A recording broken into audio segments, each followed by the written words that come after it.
Hello everybody and welcome to today's video. If you're new here, I'm Sid, and today we're going to be talking about my March wrap-up. Before we jump right in, don't forget to like, comment, subscribe, join my Discord if you're interested in talking about more books. The first book I'm going to be talking about is the fourth book in the Wheel of Time series by Robert Jordan.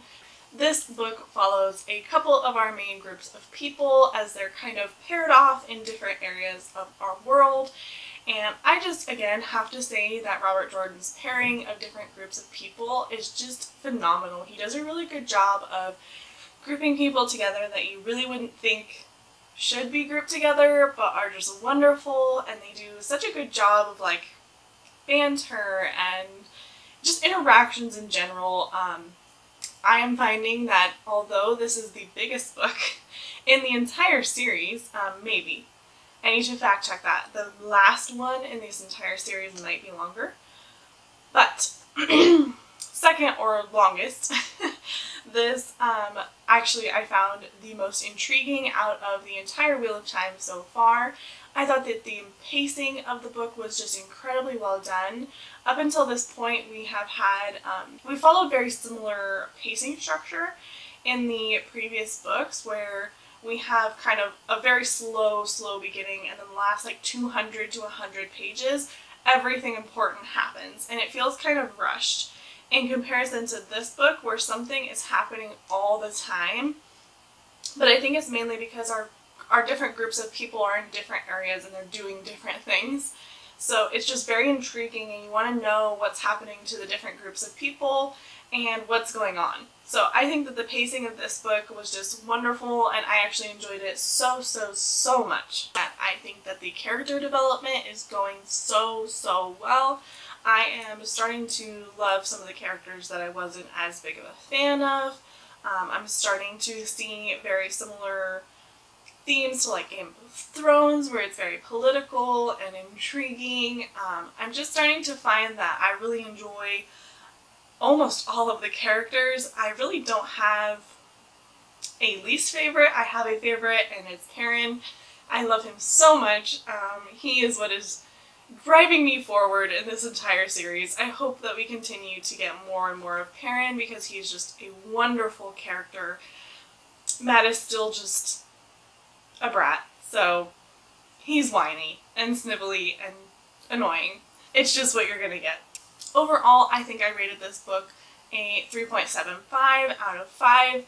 It was wonderful, and again, even though it's one of the longest books in the entire series, I really thoroughly enjoyed this book, and I cannot wait to keep going. Next up, I read the Jasmine Throne by Tasha Suri, and this book was actually one that I just picked out of like all my pieces of paper with all my unread books.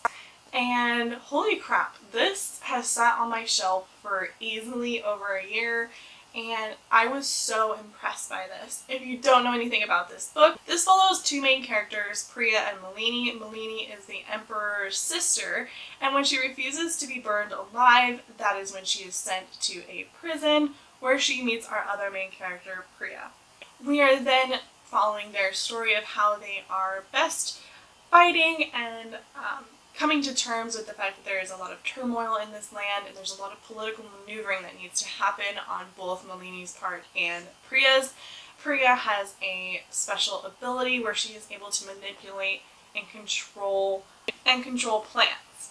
And in this world we also have something that is called the rot that is kind of taking over certain people, and it's just random, and this rot basically is like roots that grow in your veins and flowers that grow in your hair and leaves, and they come out your ears and your nose, and it eventually kills you. And there is no explanation for why this is happening. So we follow our main characters as they are traversing this world. The thing I loved about this so much was I immediately felt super drawn to all of the characters that we follow. There's a couple different side characters as well that I didn't mention, but I just think that the development of these characters was instantaneous for me.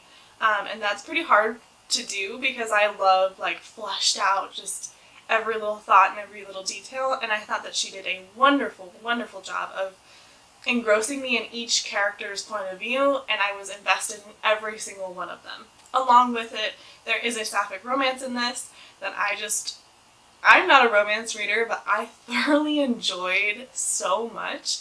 I thought that it was written really well, and there was so much else that was going on that the romance took a subplot, and I really enjoyed that. Overall, this book really surprised me, and I'm super happy that I read it, and I just really enjoyed the characters and the world building, and just like learning more about like the Indian culture as a whole, and just like the representation that's in this book I thought was wonderful.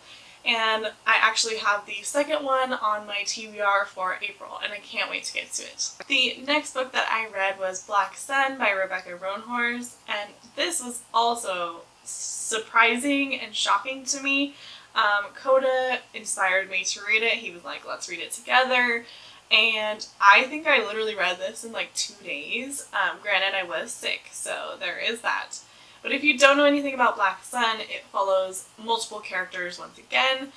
And I will just say that this is like super short. Even though it looks kind of chunky, it's super short. So you should be able to get through it. But this takes place in a pre-Columbian civilization, and it follows 3 main characters, Giala and Serapio and Naranpa.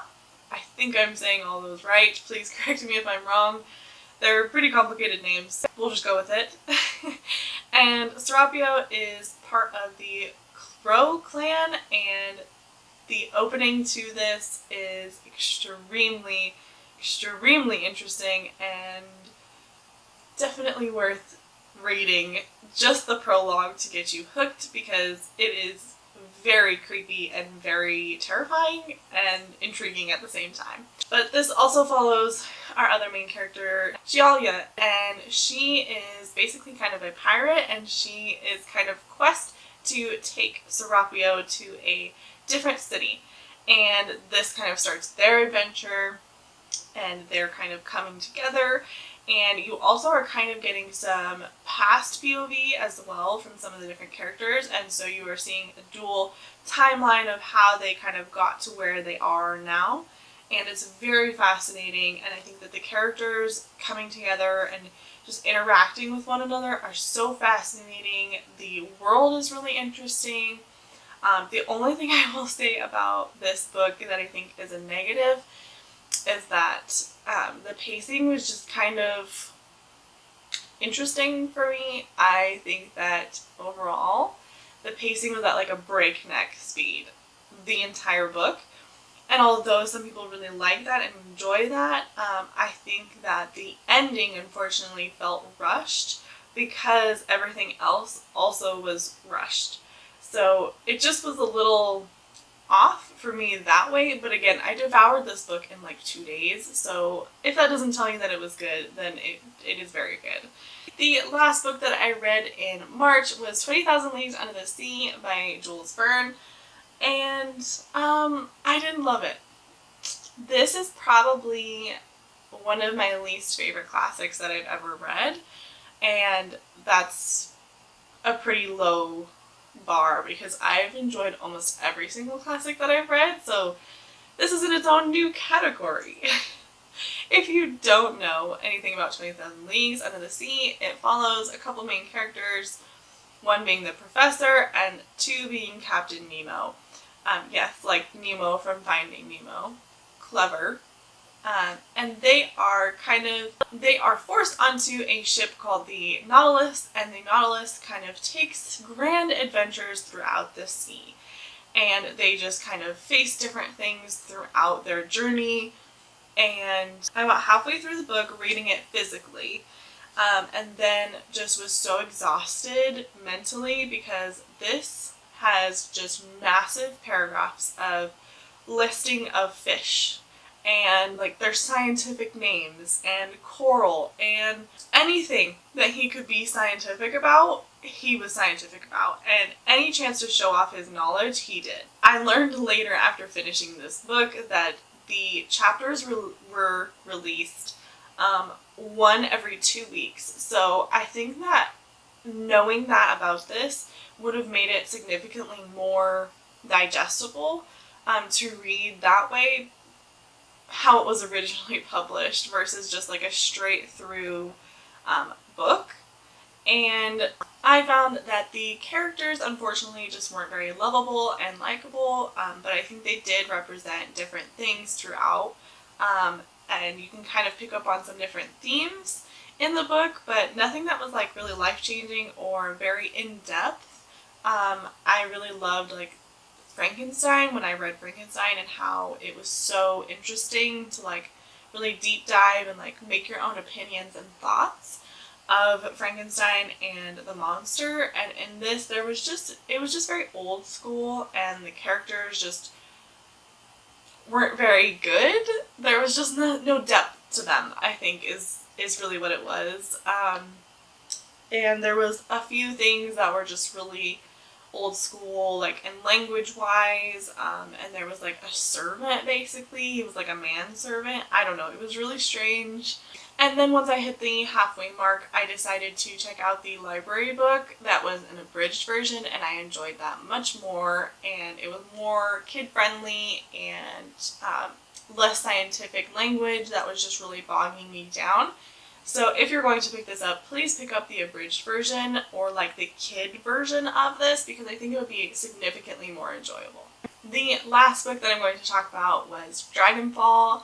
And I DNF'd this, which I'm really proud of myself because I don't DNF things, but I am very proud. I got to 52% and just, I can't do it. I can't. The writing was really confusing and really just not well done.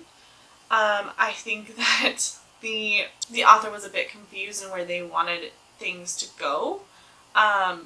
I just found that the plot was a little bit just jumbled and confusing, and they just didn't have things very flushed out in my personal opinion, and it just made it very difficult to read. The plot itself just took too long to get to, and I mean, we're talking like 50% of the way in.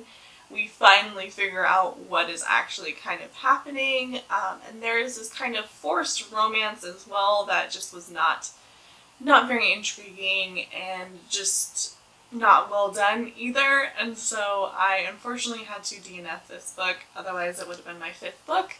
But I am happy that I DNF'd it because it needed to be done. I am learning to DNF books that I am not enjoying, so that was one of the ones that I ended up DNFing. That is it for today's video. I appreciate you so much for watching. Again, don't forget to like, comment, subscribe, and I will see you guys next time. Bye!